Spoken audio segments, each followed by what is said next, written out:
বিদ্যমান, তেমনি এই দেশকে যারা চায় নাই বা এই দেশের কাঙ্ক্ষিত উন্নয়ন উদার গণতান্ত্রিক রাষ্ট্র হিসেবে প্রতিষ্ঠিত করার যে স্বপ্ন জাতীয়তাবাদী দল দেখে, বাংলাদেশের মানুষের সবার মনের মধ্যে যে আস্থা, বিশ্বাস, ভালোবাসার স্থান করে নিয়েছে জাতীয়তাবাদী দল, সেটা অনেকের আজকে সহ্য হচ্ছে না। তারা বিভিন্নভাবে ষড়যন্ত্র লিপ্ত, যাতে বাংলাদেশের মানুষ একটি স্থিতিশীল অবস্থায়, রাষ্ট্র একটি স্থিতিশীল অবস্থায় পরিচালিত হয়, সেইটা যাতে সফল না হয় সেজন্য প্রতিনিয়ত ষড়যন্ত্র চলছে, এবং সবচেয়ে বেশি ষড়যন্ত্র চলছে জাতীয়তাবাদী দলের বিরুদ্ধে। বন্ধুরা আমার, এই ক্ষেত্রে জাতীয়তাবাদী দলের প্রত্যেকটি নেতাকর্মীকে আরো সতর্ক এবং সচেতন হতে হবে। মনে রাখতে হবে যে আমার কথাই মানে জাতীয়তাবাদী দলের কথা না, কিন্তু যেটা তারেক রহমানের কথা সেটাই জাতীয়তাবাদী দলের কথা, সেটাকে মেনে আপনারা আমার সবাইকে চলতে হবে। বন্ধুরা আমার নেতা কি বলেছেন?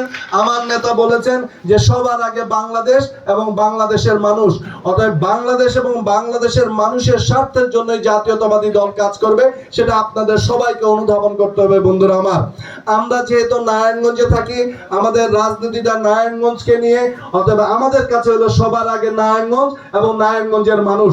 জাতীয়তাবাদী দলের প্রত্যেকটি নেতাকর্মী নারায়ণগঞ্জের মানুষের যে কোনো প্রয়োজনে, যে কোনো দুঃখ দুর্দশায় সবার আগে জাতীয়তাবাদী দলের প্রত্যেকটি নেতাকর্মী তার পাশে এসে দাঁড়াবেন। সেটাই জাতীয়তাবাদী দলের আদর্শ এবং জাতীয়তাবাদী দলের কর্মসূচি, যেটা আমার আপনার সবাইকে কাঁধে কাঁধ মিলিয়ে সেটাকে প্রতিষ্ঠিত করে এবং সেই কর্মকাণ্ডগুলি পরিচালিত করতে হবে। বন্ধুরা আমার, রাজনীতি মানে ভোগ বিলাস নয়। রাজনীতি হলো নিজের স্বার্থ ত্যাগ করে অন্যের জন্য নিজকে বিলিয়ে দেওয়া। আপনি রাজনীতিবিদ হবেন, আপনার কথা সবাই শুনবে, বিষয়টা এরকম না। আপনি রাজনীতিবিদ হলে সবার কথা শুনে আপনি চলবেন, সেটাই হলো রাজনীতি। সেটাই জাতীয়তাবাদী দলের রাজনীতিতে জনাব তারেক রহমান প্রতিষ্ঠিত করতে চান। এটি উদার গণতান্ত্রিক রাষ্ট্র ব্যবস্থা প্রতিষ্ঠিত, সেটাই আমাদের কাম্য। আমরা চাই যে ন্যায় বিচার প্রতিষ্ঠিত হোক। বাংলাদেশের কোন নাগরিক যাতে এই গত স্বৈরাচারী আমলে যেরকম নির্বিচারে তাদের উপরে জুলুম হয়েছে, অত্যাচার হয়েছে, মানুষ বিচার ব্যবস্থাকে কলুষিত করা হয়েছে, বিচার পায় নাই, সেই ধরনের সংস্কৃতি থেকে বাংলাদেশ যাতে বেরিয়ে এসে প্রত্যেকটি নাগরিক তার নাগরিক অধিকার, সে অধিকার যাতে প্রতিষ্ঠিত থাকে এবং তার যেই নিরাপত্তা যেটা সুনিশ্চিত থাকে, সেই রাষ্ট্র ব্যবস্থাটা জাতীয়তাবাদী দল প্রতিষ্ঠিত করতে চায়। দল মতের ঊর্ধ্বে উঠে ধর্ম বর্ণ নির্বিশেষে সবাই আমরা বাংলাদেশি, সে বাংলাদেশি পরিচয় আমরা আমাদের এই দেশকে এগিয়ে নিতে চাই। বন্ধুরা আমার, শুধু এই চাওয়ার কারণেই আজকে অনেকেই জাতীয়তাবাদী দলের উপরে অসন্তুষ্ট।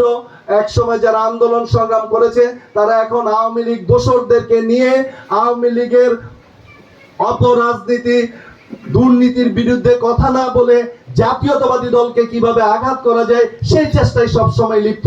কারণ কি, তারাও সেই ফ্যাসিস্টদের মতোই আচরণ করতে চায়, যেটা আওয়ামী লীগ সরকার করেছে, যে বাংলাদেশের নিরীহ মানুষ এবং রাজনৈতিক নেতৃবৃন্দের উপরে নির্বিচারে অত্যাচার করেছে।